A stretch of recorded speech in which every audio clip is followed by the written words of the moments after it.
Bienvenue dans ce tutoriel dédié au formulaire médecine transfusionnelle immunoglobuline dans CrystalNet. Pour une compréhension optimale, nous vous suggérons de visionner d'abord le tutoriel Détails usagers et tableau de bord de l'usager. Dans ce tutoriel, vous apprendrez à accéder au formulaire existant et à imprimer un nouveau formulaire d'immunoglobuline. Dans l'onglet Formulaire du détail usager, vous verrez s'afficher les tuiles des différents formulaires disponibles. Si un formulaire de médecine transfusionnelle existe déjà pour cet usager, un résumé des informations saisies est présenté dans la tuile Médecine transfusionnelle. Jusqu'à 3 formulaires de culoglobulaire peuvent aussi s'afficher dans la tuile. Pour en savoir plus, nous vous invitons à visionner le tutoriel à ce sujet.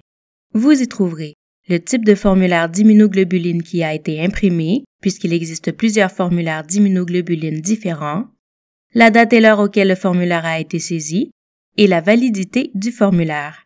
Notez que seuls les formulaires valides s'affichent dans la tuile.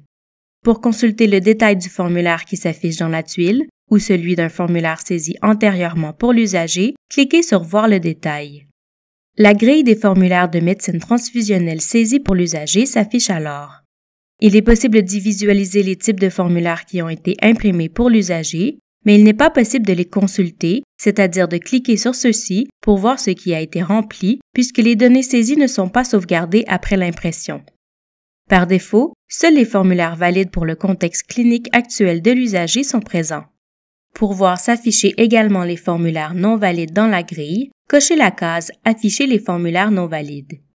Vous y trouverez les informations suivantes: la date et l'heure de saisie du formulaire, le type de produit sanguin prescrit, l'icône « Rendre non valide » qui permet de rendre un formulaire non valide manuellement. Il est possible de le rendre valide à nouveau en cliquant sur cette icône, ainsi que l'icône pour supprimer un formulaire. Si vous désirez supprimer un formulaire, vous devrez saisir une raison de suppression dans la fenêtre qui s'affiche. Notez que l'icône pour modifier un formulaire est grisée car il n'est pas possible de modifier un formulaire d'immunoglobuline qui a été imprimé. Il n'est pas non plus possible d'imprimer un formulaire d'immunoglobuline qui a déjà été rempli et imprimé puisque les données saisies ne s'enregistrent pas. Pour imprimer un nouveau formulaire, cliquez à nouveau sur le bouton « Ajouter un formulaire immunoglobuline ». Pour ajouter un nouveau formulaire d'immunoglobuline, cliquez sur le bouton « Ajouter un formulaire immunoglobuline » en haut à droite au-dessus de la grille. Dans la fenêtre qui s'affiche, sélectionnez le type de formulaire désiré dans la liste déroulante. Notez que les formulaires disponibles dans le menu déroulant doivent avoir été, au préalable, pilotés par votre établissement. Cette case permet d'inclure un formulaire de consentement lors de l'ouverture de la fenêtre de saisie et d'impression.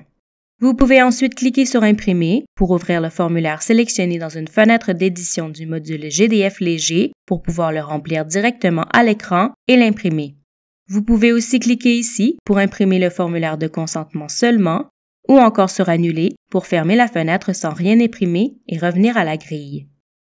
Ceci conclut le tutoriel portant sur le formulaire médecine transfusionnelle immunoglobuline dans CrystalNet.